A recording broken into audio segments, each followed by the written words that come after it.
Ladies and gentlemen, welcome to the 513 Sports Attack. I'm Nick, and with me, as always, my partner in crime, Corey. What's going on? Not much, man. How are you doing?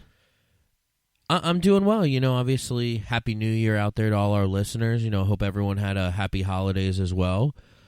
Obviously, 2020 is going to be an exciting year in the sports world, so I'm kind of looking forward to that. Yeah, it's definitely going to be an exciting year. We got a lot going on. Besides finishing up college football, today with the Rose Bowl and everything, the professional sports world kicks off with the NFL playoffs. So we're going to go ahead and break down the AFC and NFC conferences here for you guys. Corey, what do you like about the AFC here? So the couple games we have this weekend, just to kind of let everyone know, we've got New England as the 3 seed, which is shocking. First time in 10 years that they don't have a first-round bye. So you have New England hosting Tennessee, and then you also have Houston hosting Buffalo are the two AFC games we've got. I think both games could be very good games. I'm interested to see what New England looks like. Obviously, playing the first weekend of the NFL playoffs that you're not normally used to seeing them. Tennessee is not a team to sleep on. They're a very solid team. Again, both games I think are really solid. I think Houston, is better than Buffalo, but Buffalo has been shocking people and playing well all year. So it's kind of both games are very, very interesting. Definitely. Speaking about that Texans-Bills matchup, the only thing that really separates these two in their seeding-wise is the Texans just went 8-4 in the conference, and where the Bills just went 7-5, so it was just a game. They both finished it with the same record, 10-6. This is going to be actually one of the probably best matchups we've had in a while on Wild Card Weekend. You have very two solid teams. The focal point for the Bills is the run. Getting mobile, getting their quarterback mobile, also expanding their passing game as well, which actually this does play in their favor because it is in a dome. Obviously, even if it was in Texas this time of the year, you're not really seeing too bad of weather, but I do give the edge to the Texans, though, in this game, playing at home. I think Deshaun Watson and DeAndre Hopkins, that old Clemson matchup, man, that you can't pick against it, chemistry. You can never overvalue the chemistry between your quarterback and wide receiver. Yeah, and, speaking of, we talk about the New England game, obviously, the first time in 10 years, we're going to see what Tom Brady and Bill Belichick have up their sleeve for Tennessee. Tennessee has Derrick Henry, who won the rushing title this year.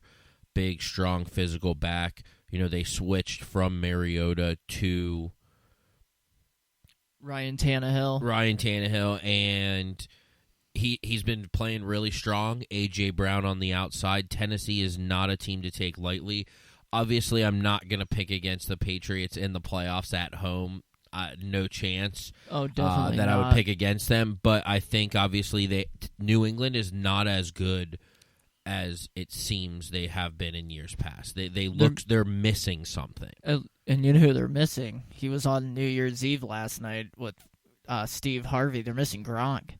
They're missing that tight end threat that they've always had in the past, and they just don't have it this year. But you can never pick against Belichick and Brady in the playoffs. They've been to, 9 Super Bowls in the past 20 years? That's crazy. Or, no, 19 since they've been together, right? So this would... Or, no, is it going on 20 that they've been together? Anyways, if they make the Super Bowl this year, I believe Tom Brady will be half the time he's been in the league he's played in the Super Bowl. That's just incredible, and you can't pick against them. It's just all... I really think it's all if they can get their running game going if the Patriots are going to win this game. I think Tennessee needs to put emphasis on stopping the run. You know what Belichick's going to do defensively. You know what the Patriots are going to give you defensively. So if you're the Titans, your focal point that's leading up to Saturday is really stopping the run. make Brady and Edelman beat you, because that's really who they have. I mean, Mohamed Sanu, they have, Brissett, but not Dorsett, I believe. Yeah, Dorsett. But those guys just haven't shown up for him. Yeah, again, I'm not going to pick against New England, but I think this game is going to be close. Tennessee is really, really solid, and I do like Tennessee. They could pull the upset, but again, in New England, I don't think it's going to happen. And then obviously you've got Baltimore and Kansas City just waiting there, and obviously those teams are both very scary with two different animals at quarterback. Lamar Jackson, who could be the MVP, and Patrick Mahomes, who was last year's MVP, who was injured, not playing for a couple games this year, but still very dangerous. So, the AFC is kind of wide open. It is kind of wide open. I kind of obviously I like Baltimore and I like Kansas City and I like New England, but I think Houston could go in and they could beat Baltimore. They could beat Kansas City on a good day. So it's kind of wide open. Yeah, for the first time in a while it's been wide open. I mean, every year it's just, Patriots. I still think, though, the AFC will ultimately go through if you can beat New England or not in the AFC Championship. I do have them in that game. Going to Baltimore, actually. I really think New England's going to beat Tennessee and move on to play Kansas City. And then I really think you're going to have the Texans versus the Ravens, where I think at home the Ravens are a better team just because of the elements, where you have the Texans traveling outside of, typically warm weather, outside of their dome. You never know how well they're going to play when they're faced with, snowstorms or just any type of adversity like that. So I'm looking at another rematch, and both games are going to be amazing. For the rematches we're going to see the Kansas City Patriots rematch again in Arrowhead, which is going to be awesome. And then I think potentially you see the rematch where can Belichick stop Lamar Jackson?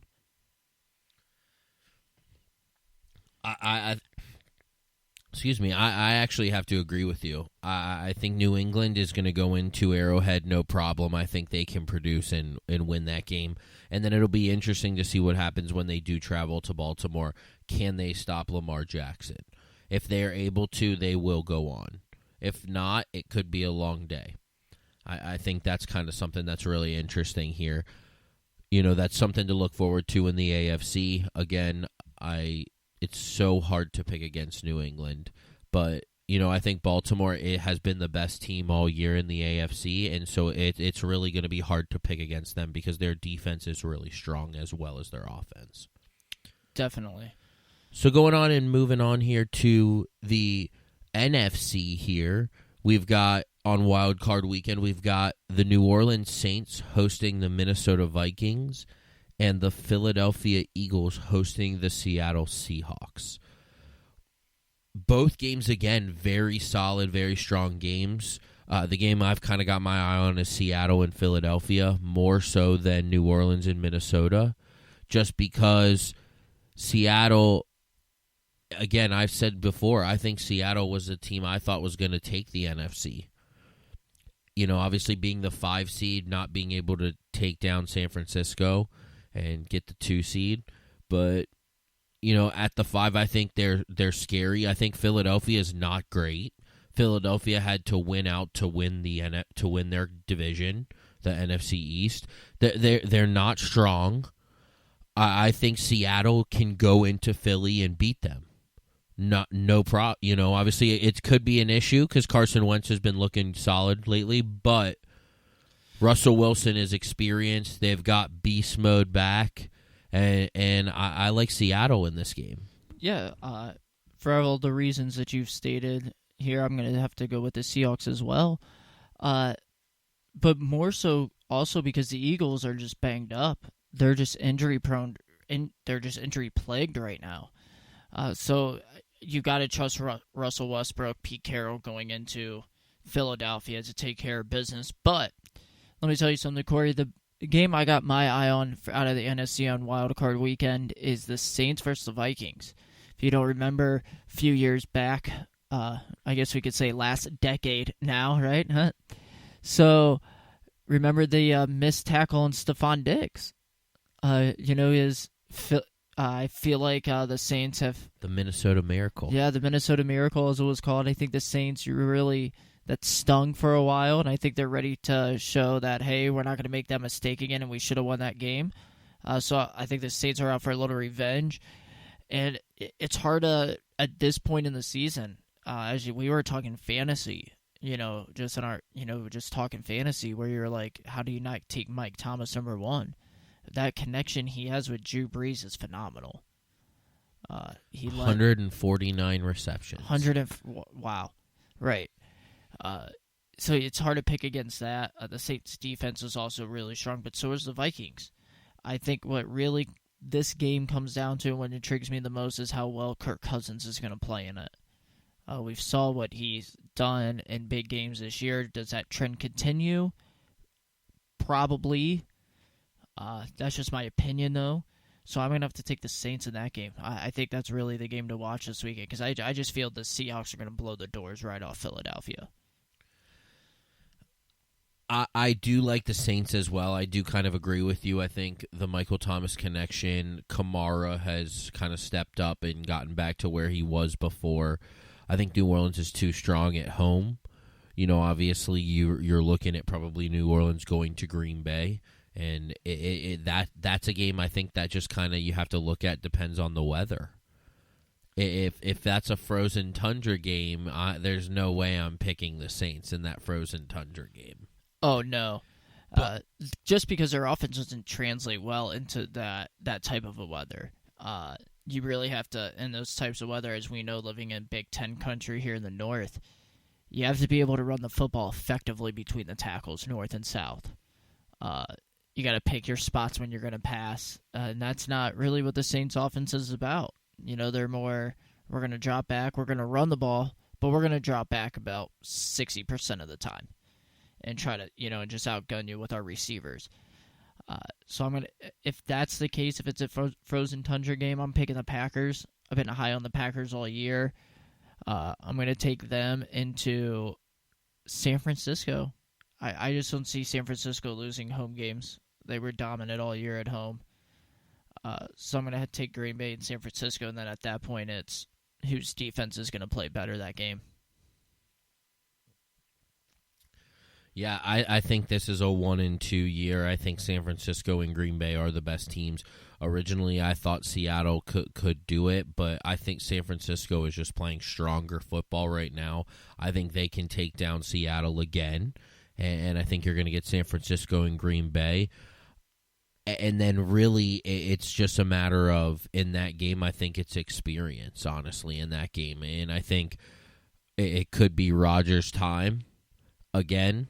He's not got too many, obviously we don't know how much longer he's got, but this could be one of those times. If his defense backs him up like it's been all year, they certainly have a shot in San Francisco. Yeah, but a big part of their offense, though, it relies on getting Aaron Jones involved early and establishing the run early with him. If they can get Aaron Jones going, their offense is pretty hard to stop, especially with Devontae Adams out on the one side. They have Vontez Scanley on the other. Both receivers are just incredible,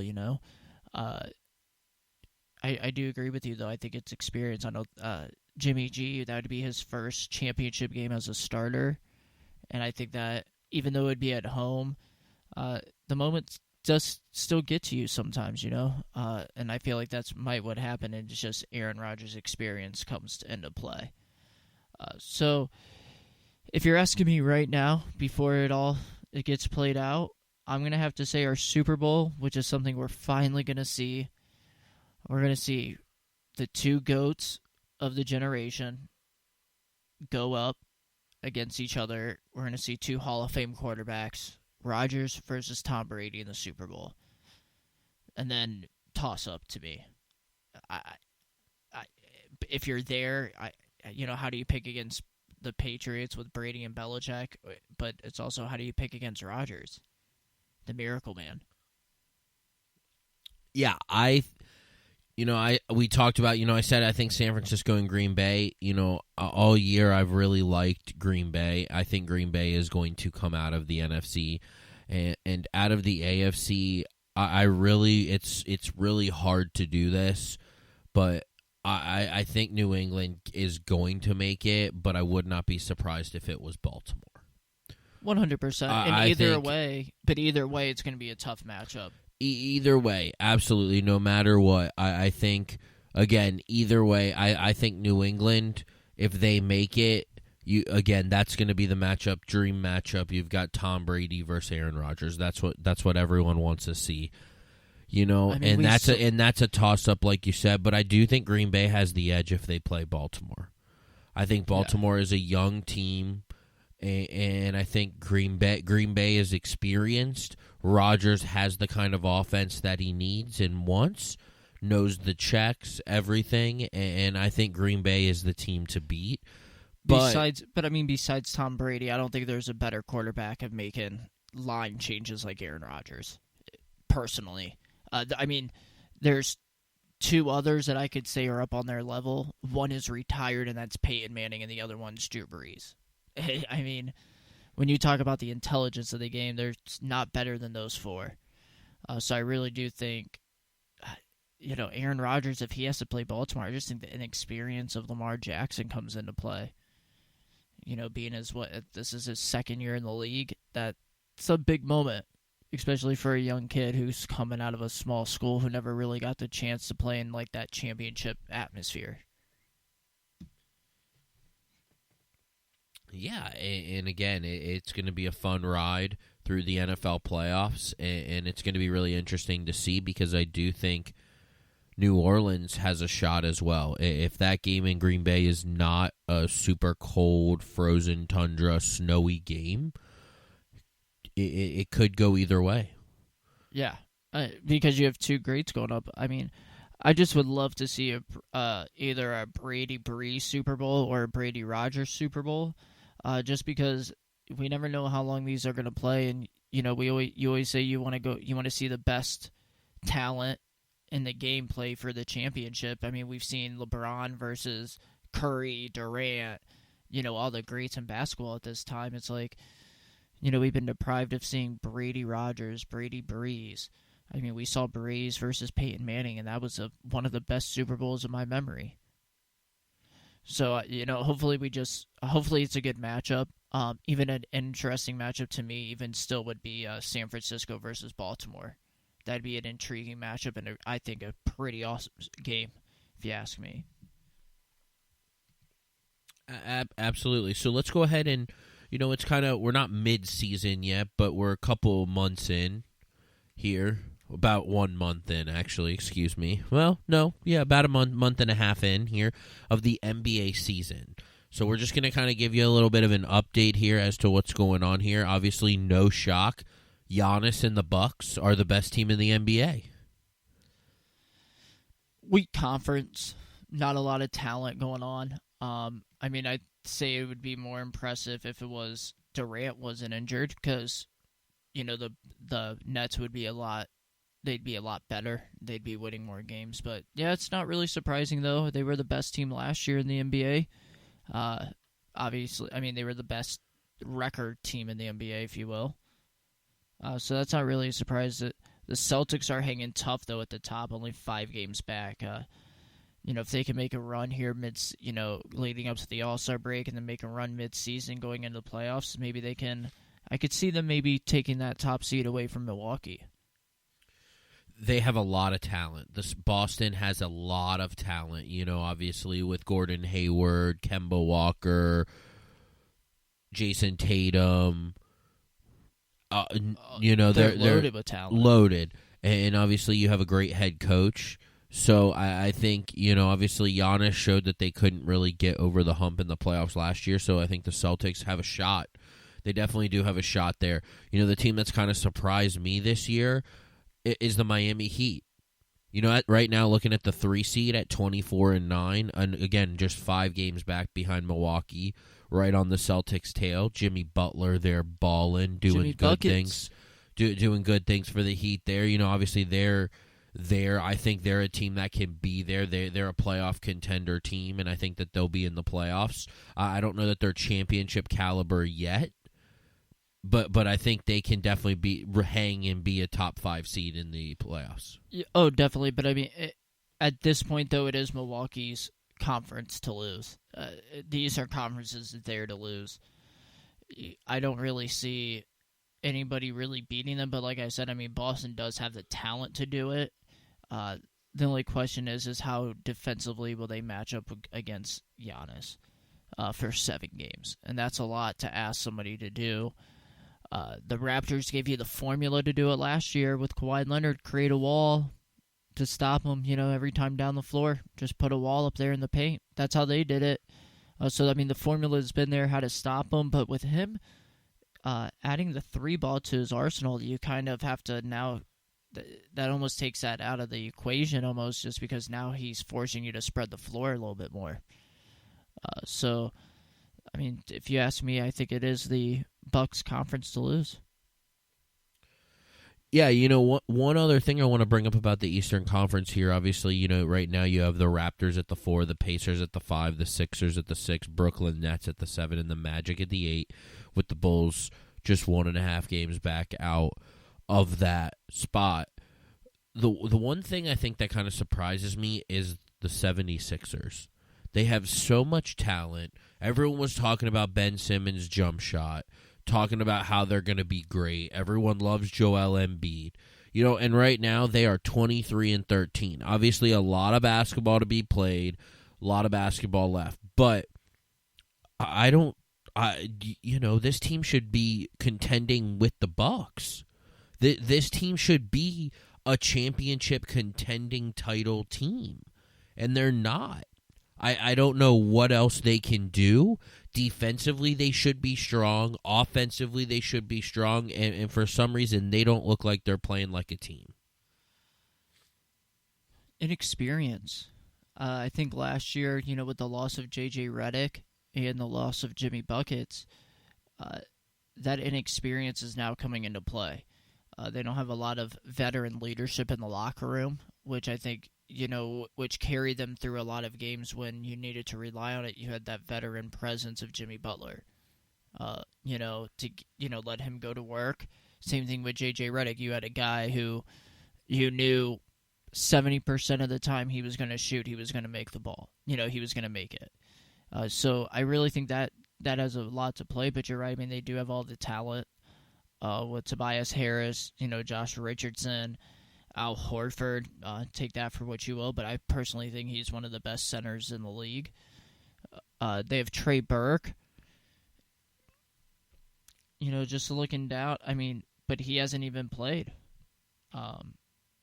He hasn't started a game. I mean, he's played 17, but I just think they're trying to work a lot of the kinks out now that they don't have those two guys, your two go-to scorers when you needed buckets the most, and I think that's what's really killing them in those close games. So let's go ahead and move on to the Western Conference here. You've got, obviously, at the top spot, you've got the Lakers, LeBron and AD show in L.A. They're 26-7 right now, the number 1 seed. The number 2 seed right now, you've got the Nuggets, then the Clippers, Rockets, Mavs, Jazz, Thunder, and Spurs. Talking about the West, I think it's too early to really worry about it. I think the Clippers are the best team in the West with everything when it's all said and done. But the Lakers are shown that they've been very solid. Obviously, LeBron's been out a couple games now with his injury. So we're going to see how strong they really are. The team I said not to sleep on, I've told you this before, the Nuggets. They were good last year. They're not going anywhere. They have a good young core who is very solid. They know how to play together, and I really do like this team. Defensively, they're really solid as well. Obviously the Clippers with the additions of Paul George and Kawhi Leonard, the Clippers are going to be solid, but I think the Nuggets can hold their own. And obviously they could spoil being a 1 or a 2 seed for the Lakers or the Clippers, depending on, if they don't take them seriously. Yeah. I think what would kill them the most, though, against, the Lakers or the Clippers is not having the star talent, not the power, but the talent that LeBron and AD have combined, and as well as Kawhi Leonard and Paul George have combined. I really think that that talent combination would push those two teams past the Nuggets. But you're right, if they don't take them seriously enough, the Nuggets could, spoil the party, if you will, with an upset in a 7-game series. The team I'm actually looking forward to that I really think that can make some noise in the playoffs are the Mavericks, especially with Dragic and Porzingis, Hardaway Jr., Seth Curry, and JJ Barea back there. I mean, they have a lot of – they play as a team. I'm looking down here. Everybody on their roster has played in a game at least, or at least over 5 games this year, and that really matters when it comes to having experience with depth, being able to throw guys on the court. Yeah, and again, we've talked about this in, I think, earlier episodes of our podcast here, earlier in our shows, but we really like the combination of Porzingis and Doncic. And the fact that Doncic is becoming an all-star right before our eyes just so early in his career, becoming that guy that you can count on. I really like the Mavericks as well. Obviously, I don't trust Houston. I don't trust Houston at all. Russell Westbrook, Russell Westbrook and James Harden have to have the ball in their hands. It's just too much. Doesn't play well in the playoffs. Yep, and another team, the team that I've kind of got my eye on in the West is not in the playoffs at the moment, but I like the Trailblazers. I think the Trailblazers are a team that can be a solid team. Obviously, you have Damian Lillard, C.J. McCollum, the new old Carmelo Anthony. The Trailblazers are a team to watch out for. But, the Thunder, CP3, they're hanging tough. The Jazz are a very solid team. But again, I think we're talking about 4 teams out of the West that you're looking at that are probably title contenders. And you've got the Lakers, the Clippers, the Nuggets, and the Mavericks. I don't think outside of those 4, I mean, you can put Houston in that group. But at the end of the day, I think you let James Harden go off and shut everybody else down. Or you let Westbrook go off and shut everybody else down. Right. I mean, that's the formula to beat the Rockets at this point. To be honest, man, and a lot of people aren't going to like this, but I don't think the Lakers have the bench to survive 7-game series, especially against the Clippers. As we saw, when they played last, I think it was Christmas Day, wasn't it? The Clippers were down. They were up, then down big, and they climbed their way back in and found themselves ahead at the end of the game. I think that's just having a good bench that you can rely on. Also, and we've seen this out of a lot of LeBron teams, but not in Miami, but you saw this in Cleveland during his return. Kyrie, everybody but Kyrie, really, looked for LeBron to score the ball. And when he wasn't on the court, it looked like nobody else could score the basketball. And that's what does worry about me with Los Angeles. To be honest, if I'm making an early season prediction, I'm picking the Clippers to come out of the West. Yeah, I have to agree with you. I think they have the bench, they have the defense, they have the star power. I think they are the best roster, best team in the NBA, and I would probably pick them early on in the Western Conference to try to get that taken care of and get that done.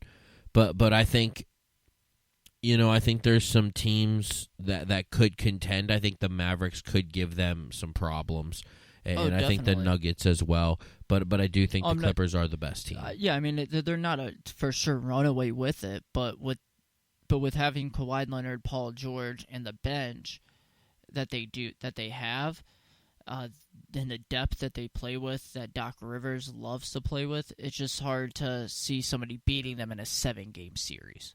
Not saying that it's not possible, but it's just hard to see. But if you have to ask me the best chances of anybody beating them, it's definitely the Nuggets. It's definitely the Mavericks. If the Trailblazers could sneak in there, maybe. You never know. Lillard shows up in big games. Damian Lillard. Dame time. Dame time. I mean, he could definitely make the noise. There's two teams that I'm surprised about, and this team could actually make a run and get in the playoffs, and they would cause anybody trouble. Is the Pelicans? I think once Zion comes back, and if he's healthy, 100%, he plays good basketball. The Pelicans could find themselves in the playoff hunt, and they could cause some people some issues because just the young talent that they have on that team is incredible right now. And they have a veteran presence in the locker room with J.J. Redick. The other team that's just so surprising is the fall of the Warriors. I mean, with all it said, Steph has been out, and he's going to be out another couple months. You have Klay Thompson, they said, at this point isn't going to play this season. I guess that's what they're coming out of their camp is saying. But, I mean, is it at this point, Corey, is it too early to say that they're a lock for a lottery pick? Is it too early to say that? You know, I think it is. I think, obviously, it's just a little too early. Obviously, they don't look like a good team, but obviously if Steph comes back, obviously he and D'Angelo Russell can put together some numbers to probably win some games. I think they're still going to struggle. I think they probably are going to end up in the lottery.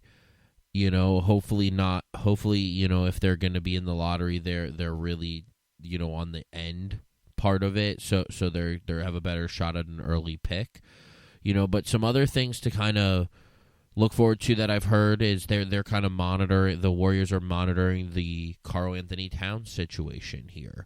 You know, obviously if you can send a number one overall, send your first round pick to the Timberwolves, you know, for Karl Anthony Towns, that's a solid center that you've got, young, very talented. So I think it's something you just kind of got to keep your eye on. They're a team to watch, and I think they're going to be active in the trade market this, you know, coming up real soon, and I think it's something to kind of just keep an eye out on. That's actually interesting, trading away your lottery pick for Karl Anthony Towns. I kind of do like it, just because you never know what you're going to get out of these young players, especially these one-and-done athletes. Coming out of college nowadays, yeah, you never know what you're gonna get. You know what you're gonna get from the cat, if you will. So I do like that move. I do think that they are almost a lock at this point. My question though for you, for Core, is if you're Steve Kerr in the Warriors front office, you know, when Steph's ready, looking at coming back, you're looking at your record, you're saying, hey, we're already a lottery pick. Do you risk having Steph go out there again? Maybe just say, "Hey, man, just take the rest of the season off." I think you leave that up to the player. I think that falls on the player. I think Stephen is going to want to play. I think he's going to want to play and find a rhythm, and I think he's going to play. I don't think you can hold him out if he's healthy and wants to play. I think you have to kind of leave it up to him.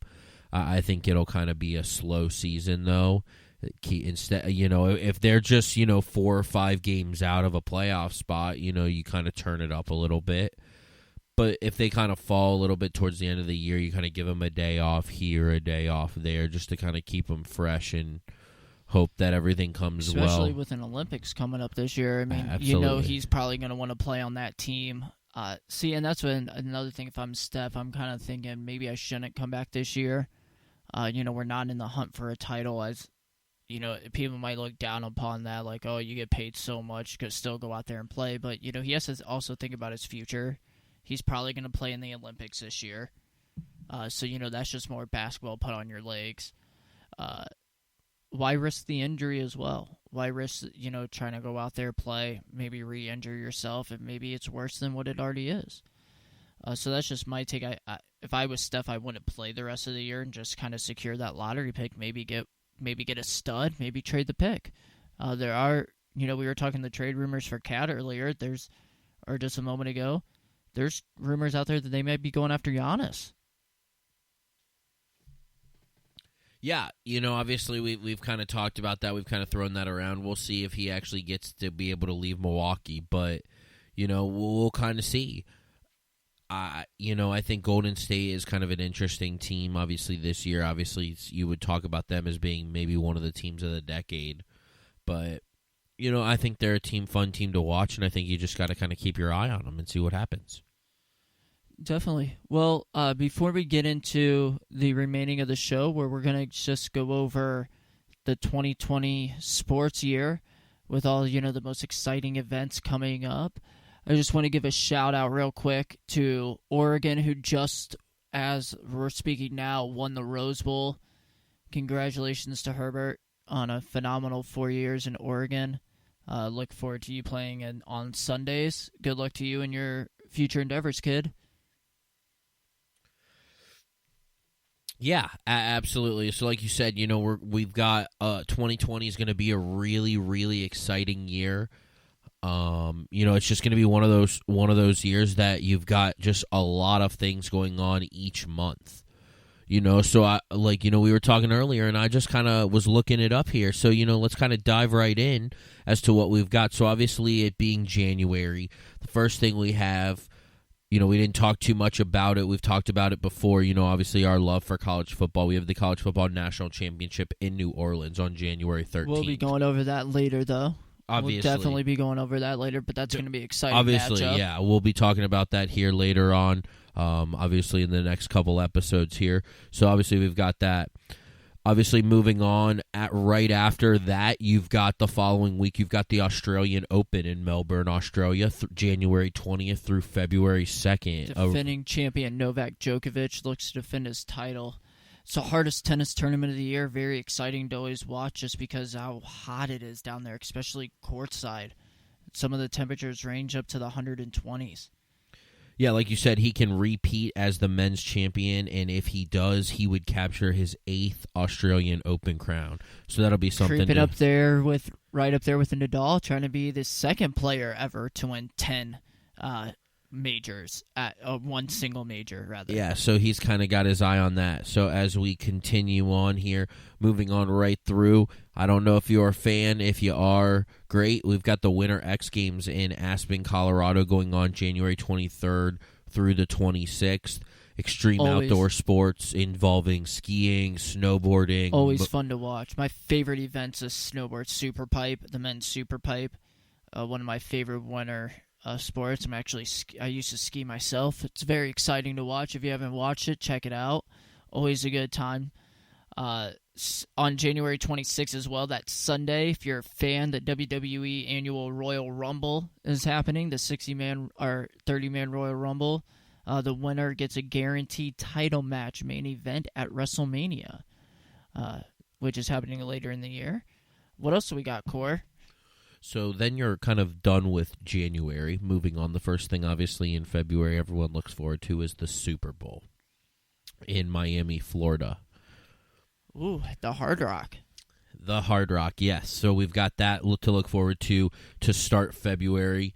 And then obviously in March you have March Madness. Greatest tournament of sports. March Madness, which culminates in April 3rd.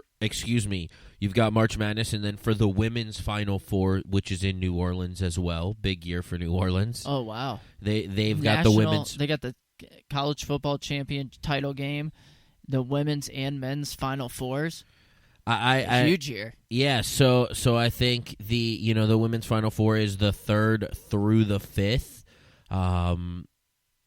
and we'll see how that goes with the women's Final Four, and then actually since they're played similar days, the Final Four actually this year is in Atlanta, and that will be, I believe, in the Mercedes Dome. I believe it will be there, and you've got the men's Final Four that culminates March Madness April 4th through 6th to crown a national title. Also in April, as we spoke last episode, we have the Masters in Georgia there, April 9th through 12th. Should be a fun weekend. Yeah. Tiger looks to repeat. I think he's the only one to ever do it before, to repeat at the Masters. You have Xander Schauffele, I believe. He was right up there with Tiger last year, playing at the Masters, as well as Tony Finau. Maybe look to correct their mistakes last year during A-Man's Corner. I love that tournament. I remember this past year I took off that entire weekend from work just to watch it. It was phenomenal. It's just such a great tournament to watch. Look forward to the Masters every April. I love it. So, and then obviously in April we have the NFL Draft. The NFL Draft live from Las Vegas. Which is crazy this year. My Browns don't have the number 1 pick, but your Bengals do. So it looks like a team from Ohio is going to have the number 1 pick again. Seems like that pick should be Joe Burrows, but we'll kind of see what happens, and we'll talk about more about the NFL Draft kind of in the coming episodes here as we get once closer. It get closer to the draft. As we get closer, we'll actually have a Bleacher Reporter. One of my buddies who writes for Bleacher Report agreed to come on our show for a draft review. So check out when we do our draft episode. We'll have a live draft analyst with his mock draft. So that'll be fun. Can't wait for the draft to come up. Again, like you said, also in April, we do have WrestleMania, obviously, for WWE, so that'll be something also to keep an eye out for. You know, obviously then moving on to May 2nd, you've got the Kentucky Derby. The first leg of the Triple Crown horse racing kicks off, obviously in Louisville, Kentucky at Churchill Downs. You've got the Kentucky Derby. Always a fun time, always a fun race to follow. Best minute and a half in sports, as they like to call it. I always get excited for Derby Day just because it's always, like you said, it kicks off the Triple Crown. So it's always kind of exciting if we're going to see history with the Triple Crown winner. Like betting on the horses if that's your thing. The best time to do is the Derby. Absolutely here. And then also in May, you've got something else that's really close to Ohio here. You've got the Indianapolis 500 in Indianapolis. Obviously, that is Memorial Day weekend. Always, it's reserved for the annual running of the Indianapolis 500, the most popular race in sports. That's always a fun place. I've been to the Brickyard. The Brickyard, I went in '98, saw Dale Jarrett. If you haven't been, I highly suggest it. If you're a race fan, it's a phenomenal track. So it's a great time, great experience. If you haven't been, or even if you're not a race fan, I definitely suggest going to it. Kicking off June, though, is the Memorial Golf Tournament. I know that's in June, kicking off that first weekend in June. That's always exciting. We went to it last year. We got to watch Phil Mickelson, Rory, Justin Thomas, DeChambeau, Tiger, the Big Cat. Yeah, it is the kickoff there. You've also got that week. That weekend is also the UEFA Champions League as well. Also in June, you've got the NBA Finals. Always historic things happen. Obviously, we'll be keeping an eye out for the finals as well. Also, you've also got the Stanley Cup in June as well.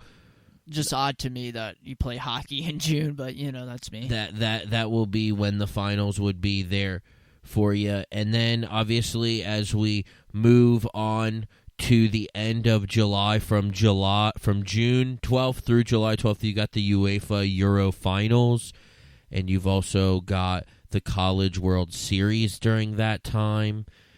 I believe we have the French Open. The Wimbledon. Well, is... The French is... somewhere before that. I believe so, yes. So we missed the French, because I think that's April. Yeah, May I think sometime. that is in April. So that my apologies there. And then we have Wimbledon in July as well. Yep, June through July. The all-white affair.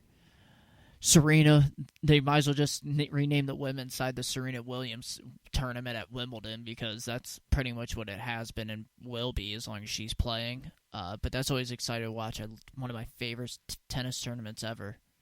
And then moving on, as you spoke of earlier, we have the Summer Olympics in Tokyo, Japan this year. That will run July 24th through August 9th. The United States will look to dominate as always. So let's hope we can bring home some gold. Big storylines going into this Olympics, which we'll cover more getting closer, obviously, to the Olympics. One of my I love Olympic time.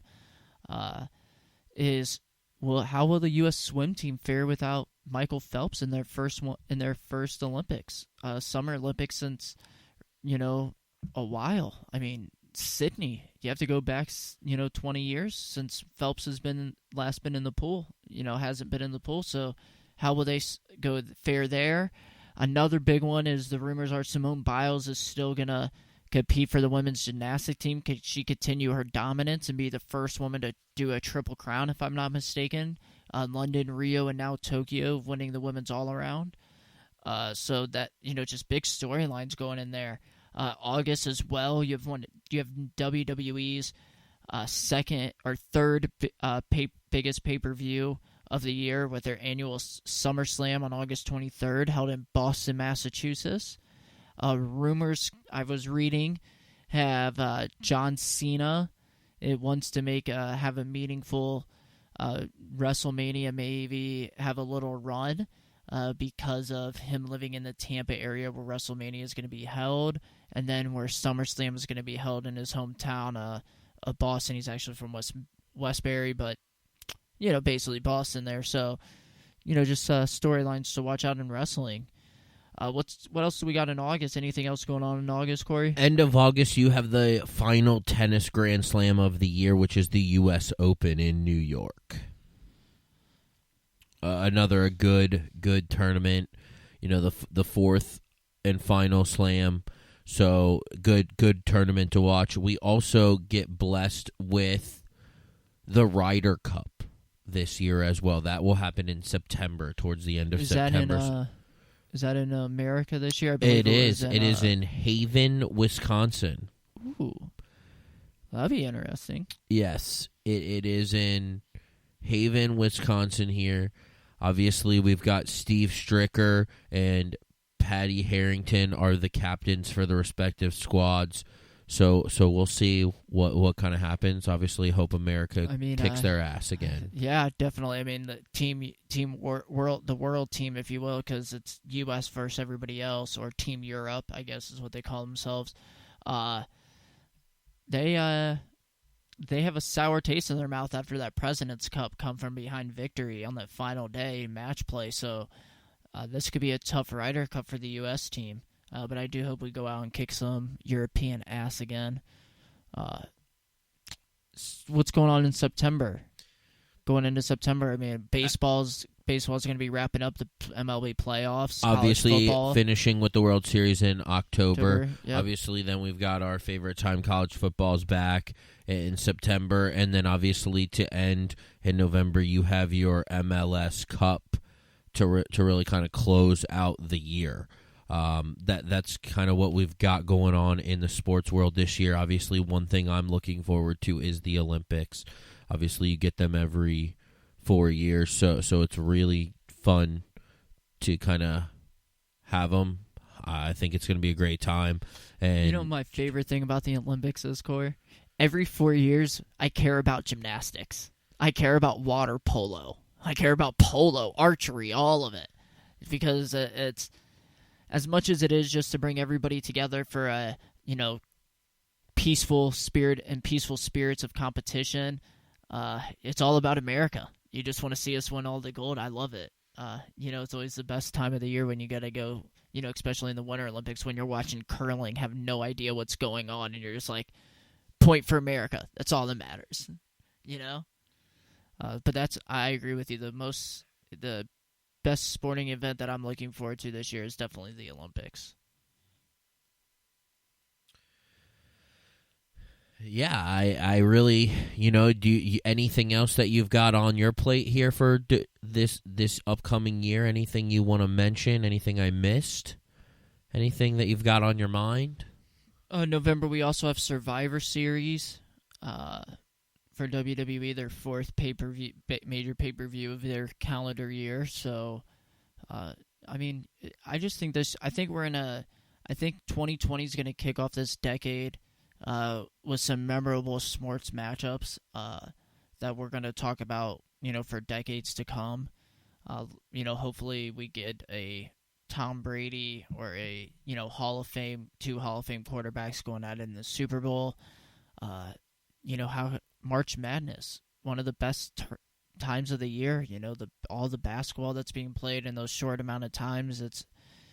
I think we're in for another historic tournament in that aspect as well. Maybe we see the second 16 seed upset at number 1 to start this decade off for college basketball.